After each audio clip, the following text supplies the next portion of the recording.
Hi, everybody! So, for today, let's kick it off with Women of the Bible. So, kung napansin ninyo, I've tried to ask kung sino sa mga Bible characters in the Bible, basically women, that you wanted for us to study. But before that, I wanted to go through with you yung women of the Bible. Why do we need to study them? So, una, because they played powerful roles in God's story of redemption para mas ma-appreciate natin and makita natin what kind of role do these women of the Bible portray and what are their contribution. And of course, makikita natin doon that most women are actually portrayed as strong, resilient, and definitely faithful players in the Bible narrative. So, as we go along and study different Bible characters, specifically at this time, women of the Bible, I hope that we too will be encouraged on their own journey. They also left lasting legacy and impact, and that's what we wanted to understand.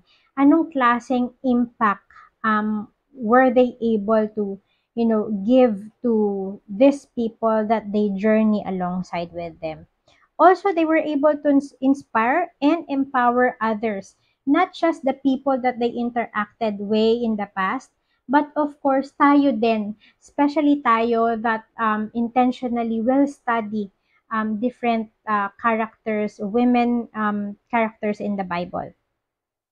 And because this is something that is very important and is still relevant, especially in today's, modern world, they actually serve an example of righteousness and virtue, which, we wanted to touch on more so that we can guide our next generation.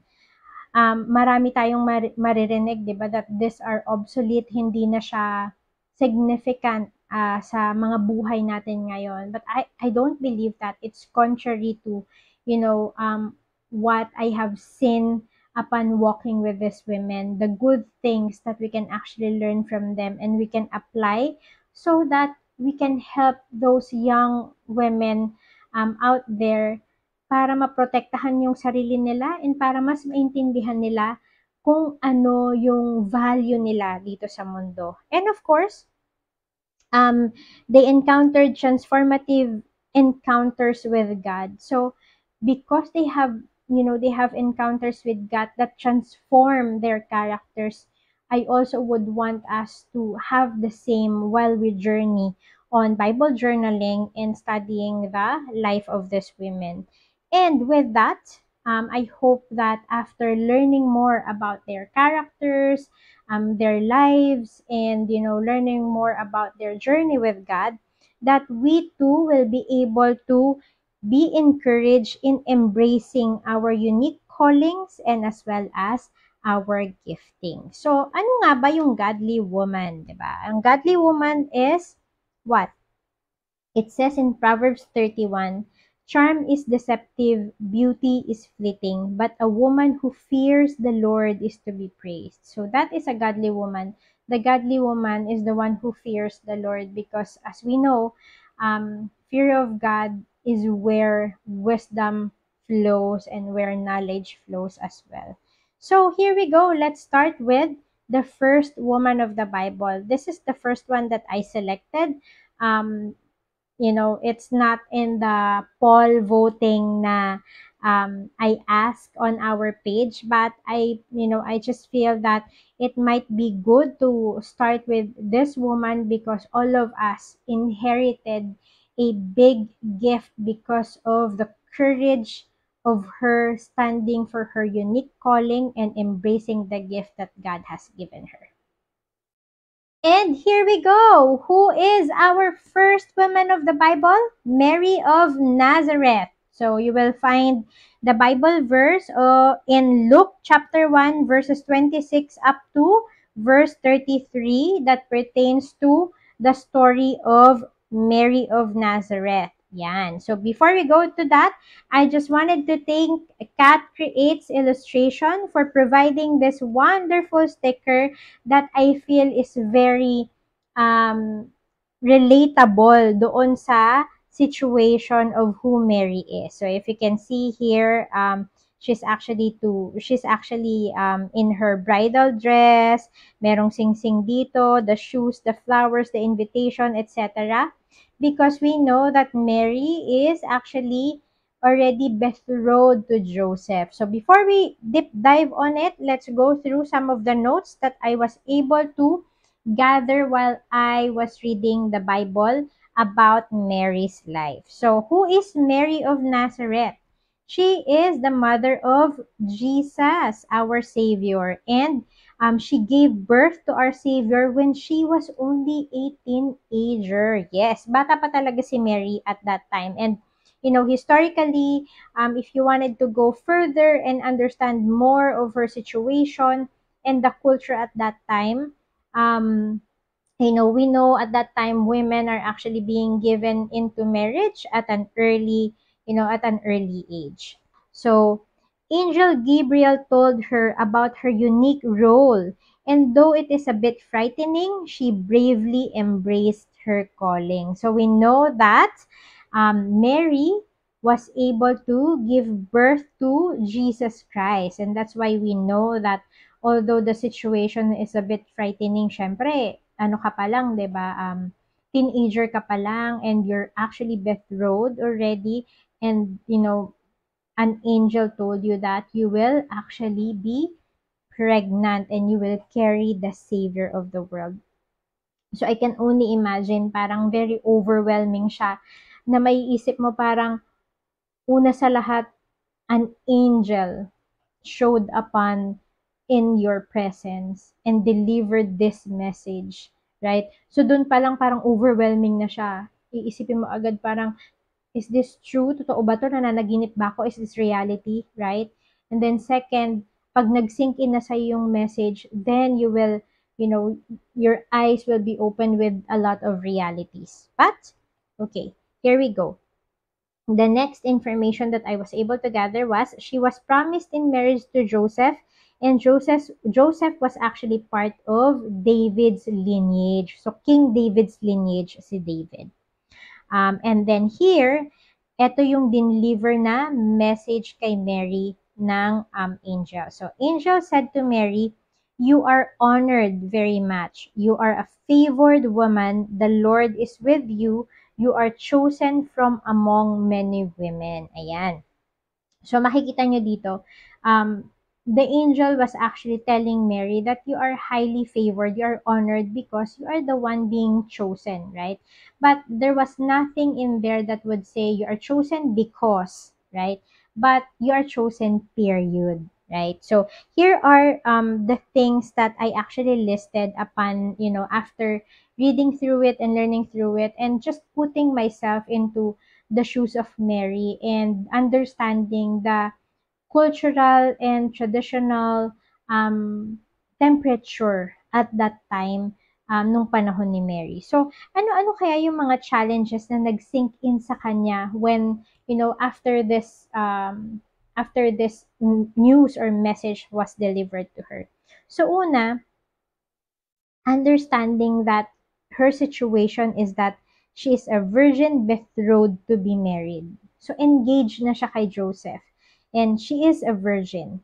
And then now, she's thinking, then I will get pregnant while I am a virgin and I will get pregnant not to the person that I am betrothed with, right? So the next is, ano yung magiging challenge niya doon and yung may isip niya ng mga obstacles, 'di ba? Pregnant out of marriage is a disgrace. Hindi yun katanggap-tanggap nung panahon na yon. And even up to now, right? Tabu pa rin siya sa atin. It's not something that, we just embrace. We just accept, but it's not something that we celebrate, right? And Joseph, of course, because he is the one betrothed to her, may not believe her. 'Di ba? Parang isipin mo, ano sasabihin ko kay Joseph ngayon? I am actually betrothed to him and then I will get pregnant, and the thing that I will tell him was like, I will get pregnant but I didn't have anybody to get me pregnant but the Lord because the angel told me so.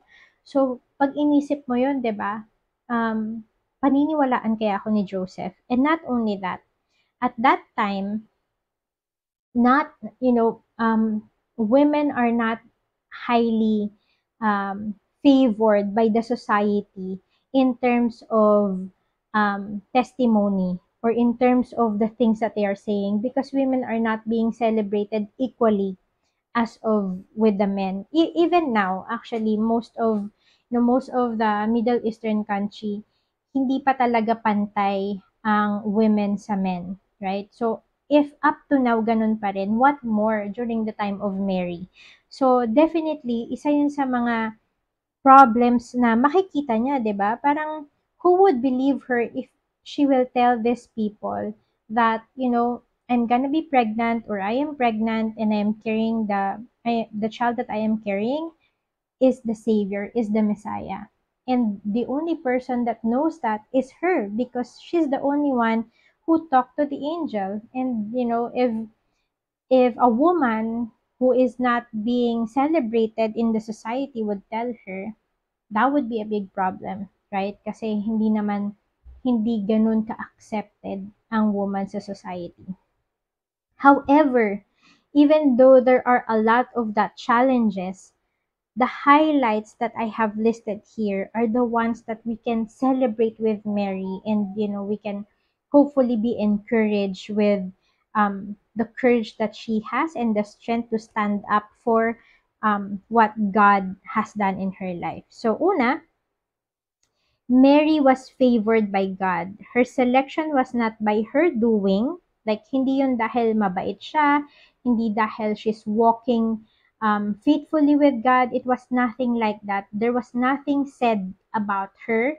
But, God shows that He gives favor to those whom He chooses. Right? So, ang dapat nating i-celebrate dito is that, you know, we always have the hope with God, because God can give favor to anybody that He chose, right? And it's not as if, He's withholding favors to only those that He wanted to give favors to. But remember, God loves all of us, and He loves and favors those who choose to be with Him, and those who choose God, of course, diba? Syempre, the favor will always be to those people whom choose to be with God. So, tayong mga tao na naniniwala kay God and accepted Jesus Christ as the Messiah are the ones whom I believe will be favored by the Lord, kasi we're not against Him. We are for Him, right? And we're accepting that we are His, and His adopted sons and daughters. So that's what we're gonna be celebrating here, because we know that we always have the hope with the Lord that He will favor us.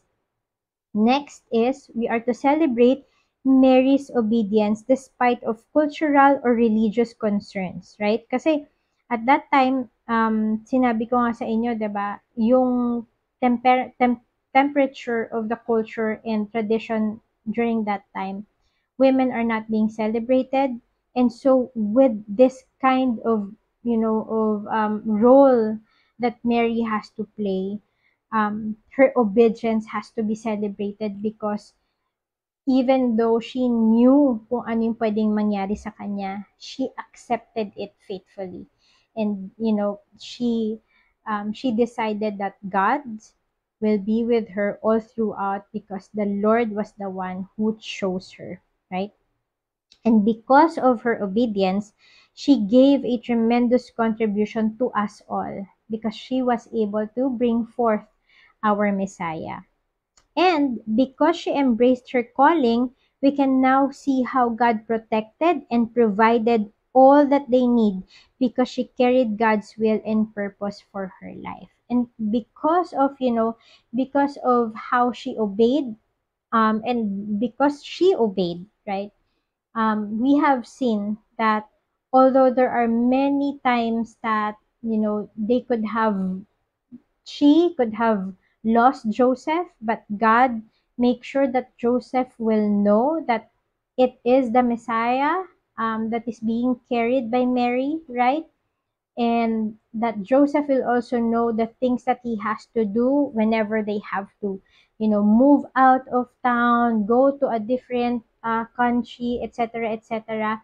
God is always on their side, right? And so this, I hope, will encourage us that whenever God is telling us to do something, whenever God is asking us for our role in the society, that I hope we will be encouraged to embrace our calling and our giftings, because we know that in our obedience, God will never lose sight of us, and God will always be there on us, on our side. He got our back, and he will be ahead of us every step of the way.